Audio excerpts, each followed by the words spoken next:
Bonjour à tous. Cette vidéo concerne l'écriture de programmes Python, le calcul de probabilité et le dessin de chaînes de Markov. Cet exercice s'appelle les galettes des rois. De quoi s'agit-il? Dans une boulangerie, donc, on vend des galettes avec des fèves en forme d'animaux, donc une fève par galette.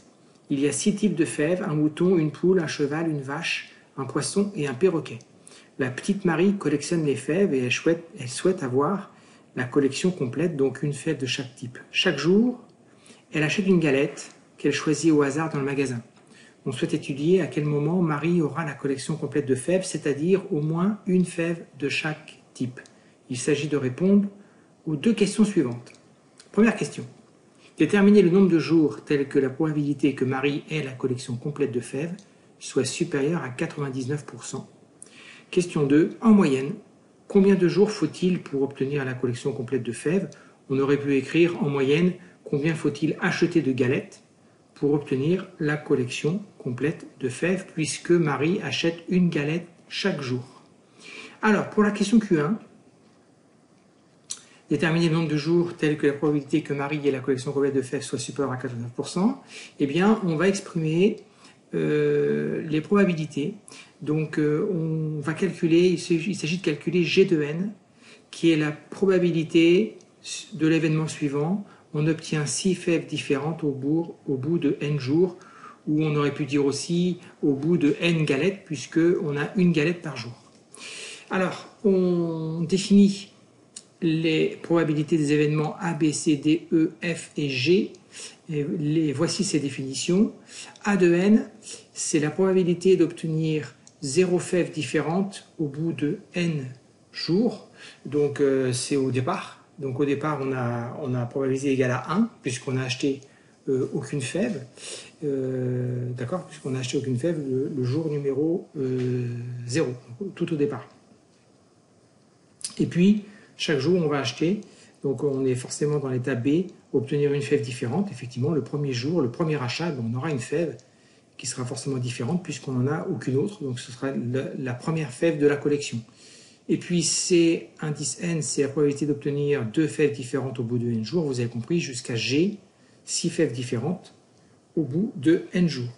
Donc initialement, pour 0 jours, eh bien, on a 100% de chance d'avoir 0 fève différente, donc d'avoir aucune fève puisqu'on n'a fait aucun achat. Alors, ça, ce sont les relations de récurrence. Donc, tous ces documents, vous les aurez livrés avec la vidéo. Il suffira d'aller dans les commentaires pour aller voir l'adresse sur mon site internet. Mais j'aurais voulu qu'on parle de la chaîne de Markov associée. Alors, la chaîne de Markov, la voici. Donc, on a 1, 2, 3, 4, 5, 6 et 7 bulles qui correspondent en fait A, B, C, D, E, F, G, respectivement à A, B, C, D, E, F et G. Donc ce sont les états A, donc quand on a 0 fève, l'état B, c'est quand on a une fève, etc.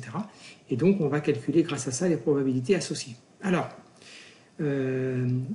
comment fait-on pour passer de 0 fève à une fève? Eh bien, on a 100% de chance de passer de A à B, effectivement, puisque le jour numéro 1, le premier achat, on aura une fève, donc on n'aura plus 0, mais une fève différente.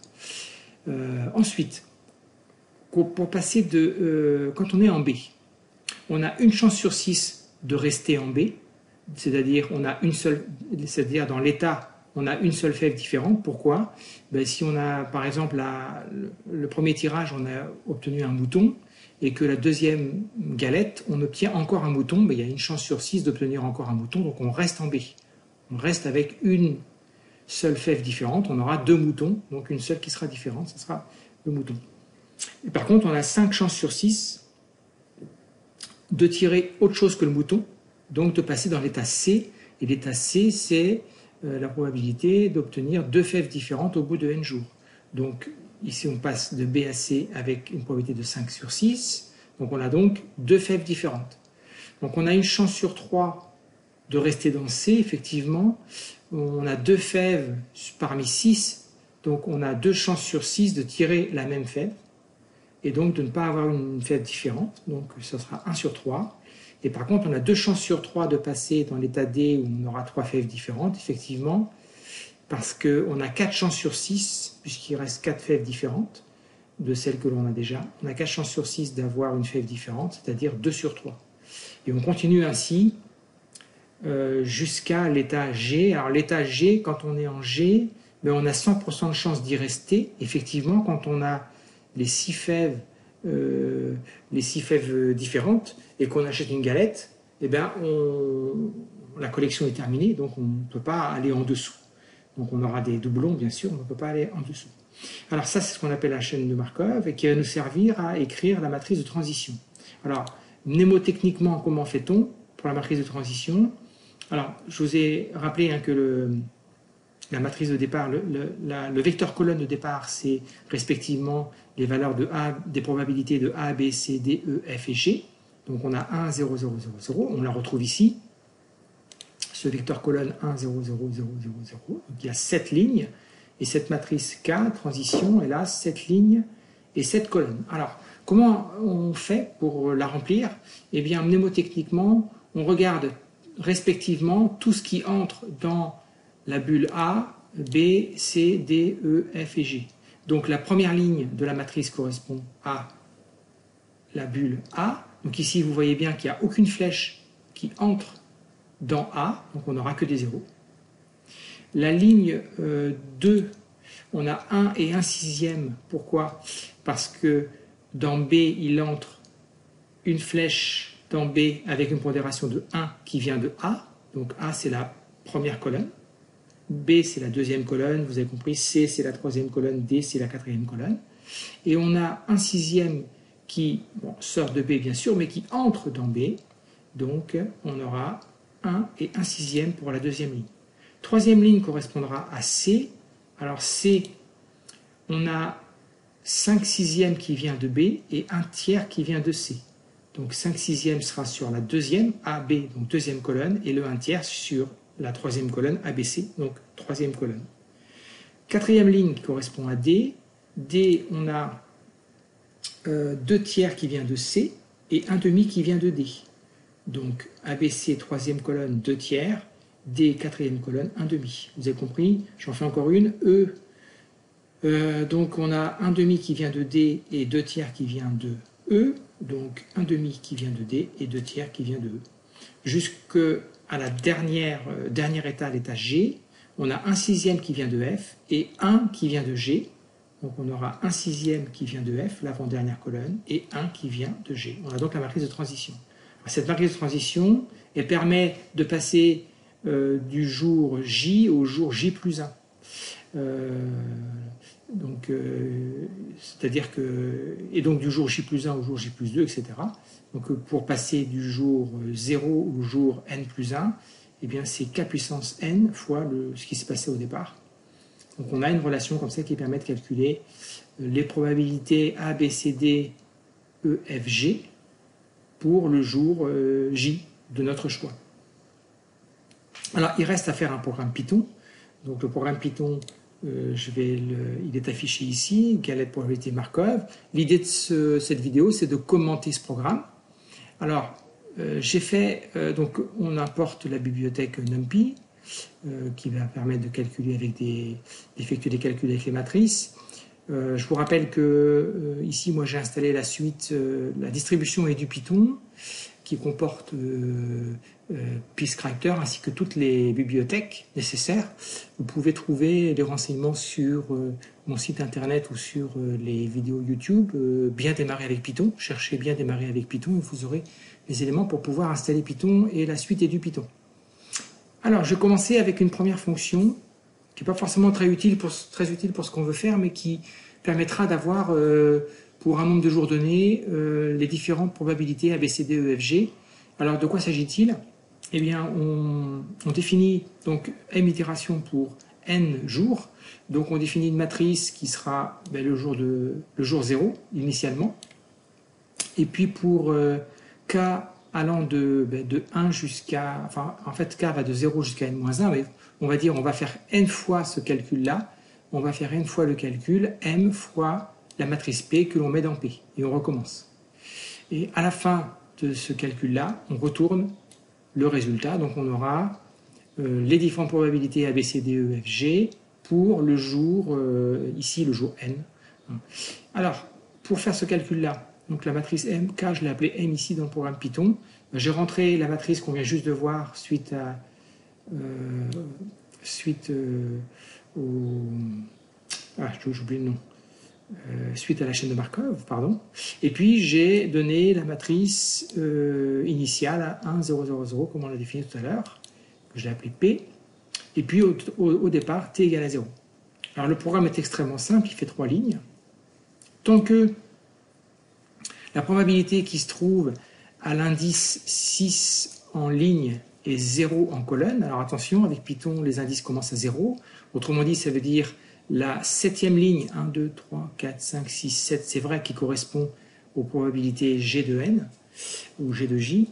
Et à la colonne 0, d'indice 0, c'est-à-dire la première colonne, il n'y en a qu'une. Tant que cette probabilité est inférieure à 0,99, alors on va faire le produit de M fois la matrice P que l'on va mettre dans P. Donc autrement dit, à chaque passage, le contenu du vecteur colonne P change. On va ajouter T à 1 pour comptabiliser le nombre de jours qu'il a fallu pour arriver à satisfaire la condition d'arrêt du while. Ensuite, qu'est-ce qu'il reste à faire? Il reste à afficher le nombre de jours qui sera égal à T. Nombre de jours qui sera égal à T. Et puis d'afficher la valeur exacte de cette probabilité-là pour s'assurer que l'on a bien quelque chose de supérieur à 0,99.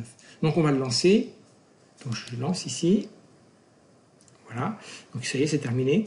Donc ici, le résultat, c'est que il faut attendre 36 jours. Effectivement, la probabilité pour 36 jours, c'est 0,99, 15, etc. Donc on est bien au-delà de 36 jours. Pour vous montrer, si je lance la fonction mitération, si je lance la fonction mitération de, je vais lancer 35, donc je vais lui demander de ce qui se passe au bout de 35 jours. Mais vous voyez que sur la dernière, alors je vais augmenter un petit peu ici, qu'on y voit quelque chose, voilà.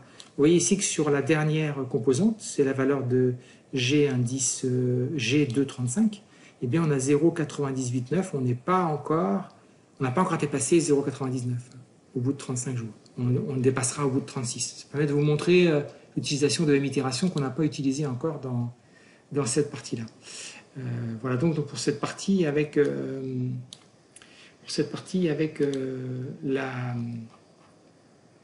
l'utilisation donc de la matrice de transition pour calculer les différentes probabilités. Question suivante, question 2. En moyenne, combien de jours faut-il pour obtenir la collection complète de fèves? Alors, là, on n'a pas à notre disposition de calcul matriciel. Ce qu'on va faire, c'est qu'on va mettre en place la simulation d'une expérience aléatoire. Quelle est-elle? On écrit un programme Python permettant d'approcher cette solution. On note l'expérience aléatoire qui consiste à tirer une galette, donc une fève, au hasard tant que la collection n'est pas complète, et noter le nombre P de tirages qui ont été nécessaires pour avoir la collection complète. On répète n fois cette expérience E. Alors, on va calculer un premier terme qui s'appelle NK. Donc, on somme l'ensemble des jours nécessaires pour chaque expérience E et on obtient NK, le nombre total de tirages, ou le nombre total de tirages de fèves, ou le nombre total de jours. Hein, c'est pareil, qui ont été nécessaires. Bien sûr, NK est supérieur à N, puisqu'il faut au moins 6 jours pour avoir, minimum, pour avoir les 6 fèves. Donc, NK est même supérieur à 6N. Le nombre moyen de jours, Nm, est égal à cette valeur de Nk divisé par grand N, le nombre de fois qu'on a mis en place cette expérience. On calcule aussi les Nj. Alors, c'est quoi les Nj? On stocke dans Nj de I le nombre de fois que l'expérience E a été réalisée en I jours. Par exemple, si I vaut 15, on va regarder combien de fois on a pu avoir la collection complète en 15 jours. Ça peut être 50, 100, ça dépend du nombre de grand N. Et donc, comme ça, en divisant par grand N, justement, on aura les fréquences de la réalisation de E pour chacun des jours. Quelle est la fréquence pour réaliser E en 15 jours, en 16 jours, etc., etc. Le programme Python le voici pour la moyenne. Donc j'ai utilisé les bibliothèques NumPy pour les calculs matriciels, la bibliothèque Random pour effectuer une simulation d'expérience aléatoire, et puis la bibliothèque Matplotlib PyPlot pour représenter le diagramme à barres qu'on va faire à la fin. J'ai pris pour cet exercice-là, pour cet exemple-là, j'ai pris 70 000 expériences. NK au départ vaut 0. NJ, c'est un vecteur ligne qui comporte 101 valeurs. On mettra les jours qui iront de 0 à 100. NI, même chose, c'est un terme qui comporte 101 valeurs qui vont de 0 à 100. Voilà. Comment on va faire ensuite? Alors, pour i allant de range 1, n plus 1, ça veut dire pour i allant de 1 à n, autrement dit, on va répéter n fois ce qui se trouve dans la boucle for. On aurait pu écrire aussi for i in range, parenthèse, grand N. Ça aurait été faisable aussi. Alors on va faire k donc est égal à 1 fois 6. Donc autrement dit, on va faire un vecteur ligne qui comportera 6 fois la valeur 1 et p égale à 0, c'est-à-dire que pour l'instant on n'a fait aucun tirage. Alors, le 1, ça correspond à la fève, on la possède, on n'a pas encore cette fève-là. Et le 0, c'est on a obtenu la fève, donc on n'a plus besoin de la chercher. Donc tant qu'on n'a pas que des 0 dans cette liste K, on continue l'expérience. Voilà, c'est un moyen c'était du 1 ou du 0. Hein. 1, c'est qu'on ne l'a pas encore. Alors j'aurais pu mettre 0 et 1, hein, mais 1, c'est qu'on ne l'a pas, et 0, c'est qu'on l'a obtenu.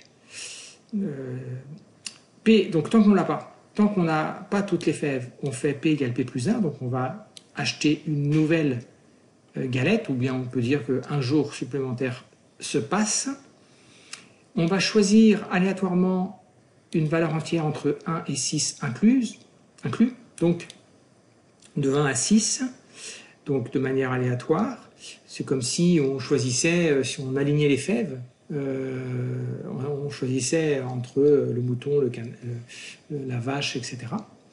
Et si k de j-1 égale à 1, autrement dit, si on ne l'avait pas encore, hein, alors j-1, pourquoi? Parce qu'on a un décalage d'indice. Hein. Si on veut la fève numéro 2, elle se trouve à la position k de 1, c'est-à-dire à la position 1 dans le vecteur ligne, puisque ça commence à 0, hein, les indices commencent à 0 et finissent à 5 pour ici. Donc si on n'avait pas cette fève-là qui se trouve être à la position 2, si on a pris j égale 3, eh bien on met à 0, ça veut dire maintenant on signale qu'on a obtenu la fève, cette fève-là. Maintenant il faudra chercher les autres. Et tant qu'on n'a pas la somme de k égale à 0, tant que c'est différent de 0, donc tant que cette somme-là ne vaut pas 0, on continue cette boucle while, on la continue. Dès que c'est terminé, dès qu'on a toutes les fèves différentes, eh bien on sort de la boucle while et on ajoute p à la variable nk pour comptabiliser au final combien de jours se seront écoulés pour avoir au final les 6 fèves différentes. Si P est inférieur à 101, c'est une petite sécurité que j'ai mise, mais en général on ne dépassera jamais 101 jours. Eh bien, sinon on ne comptabilise pas, c'est ce que je veux dire. Eh bien ici, vous voyez dans NJ de P, on va prendre ce qu'il y avait dans NJ de P et on va ajouter 1. Autrement dit, on comptabilise, on va rajouter 1 au nombre de fois qu'on avait déjà réalisé l'expérience en P jours. Voilà, comme ça on aura au total le nombre de fois que l'on a pu atteindre la collection complète en P jours. Ensuite, qu'est-ce qu'on va faire? Eh bien, on va imprimer le nombre moyen, c'est nk sur n. Ici, fnj, eh bien, ça sera les fréquences des nj. Autrement dit, pour chaque valeur dans nj, on va diviser donc chacune des valeurs de nj par grand N. On aura donc les fréquences. Imaginons que pour 15 jours, on ait trouvé 60 essais qui ont marché, c'est-à-dire 60 expériences qui ont permis d'avoir la collection complète en 15 jours, et bien on va diviser 60 par le grand N. Et ensuite ici on fait un PLT bar pour afficher un diagramme en barre. En abscisse, les NI. Alors les NI, ce sont les jours, 0 jours, 1 jour, 2 jours, jusqu'à 100 jours. Et en ordonnée, on va afficher les fréquences des NJ pour avoir un diagramme en fréquence. Et puis PLT chaud, on va afficher le diagramme. Bien, on va lancer ce programme. Donc on y va. Voilà, voilà. Donc je vais parler de ça après. Ici, donc on a le nombre moyen de jours, c'est 14,773. En moyenne, il faudra 14,7 jours pour obtenir la collection complète. Alors, certains clients y arriveront peut-être avant, d'autres y arriveront après, mais en moyenne, on a besoin de 14,7 jours pour avoir, donc on pourrait parler en termes de galettes. En moyenne, il faut acheter 14,7 galettes pour avoir la collection complète. Voilà. Le graphique, je voulais en parler. Le graphique, eh bien, vous voyez ici, en abscisse, on a le nombre de jours. Donc, ça commence à 6, parce qu'avant, on ne peut pas avoir les 6 fèves, puisqu'on n'a pas acheté 6 galettes, puisque c'est une galette par jour. Et puis, en ordonnée, on a les fréquences de pour chaque jour. Par exemple, pour 15 jours, on avait dit, on a le nombre d'essais qui ont été concluants pour obtenir la collection complète en 15 jours, divisé par le nombre grand N d'essais au total. Voilà, donc la fréquence pour 15 jours. Voilà, je vais fermer ici. Donc on a donc parlé de ce programme-là. Donc il faut 14,7 jours en moyenne pour obtenir la collection complète de fèves. Et sur le graphique, donc je rappelle simplement ici qu'en abscisse, on a le nombre de jours pour réaliser E, donc obtenir la collection complète de fèves. Et en ordonnée, on a la fréquence NJ de I sur N. Pour chaque nombre de jours I en abscisse, il s'agit donc de la fréquence de la réalisation de E en I jours. Et pour chaque I, on va mettre en place cette fréquence-là sur le diagramme. Donc on n'a pas un diagramme, on n'a pas une courbe en cloche, ça n'en est pas une, même si ça y ressemble. Et on remarque qu'au-delà de 60 jours, on peut considérer que toutes les fèves ont été obtenues. C'est pour ça que quand moi j'ai mis ma barrière à 101, c'était au cas où, mais c'est très peu probable. Voilà pour ce tutoriel. Je voulais simplement terminer en vous rappelant que sur le site internet de joséouin.fr, eh bien, il y a d'autres tutoriels sur les maths, sur GeoGebra, sur Python, sur Ubuntu, sur Windows et autres, sur Visual Basic, et que toutes ces vidéos sont hébergées sur la chaîne YouTube, qui est accessible à l'adresse youtube.com/c/mathématiques magiques, tout collé au pluriel. Pensez à vous abonner si vous le souhaitez, pensez à parler de ces vidéos autour de vous. Voilà donc pour cet exercice sur les galettes des rois. Je vous souhaite une très bonne journée et je vous dis à très bientôt.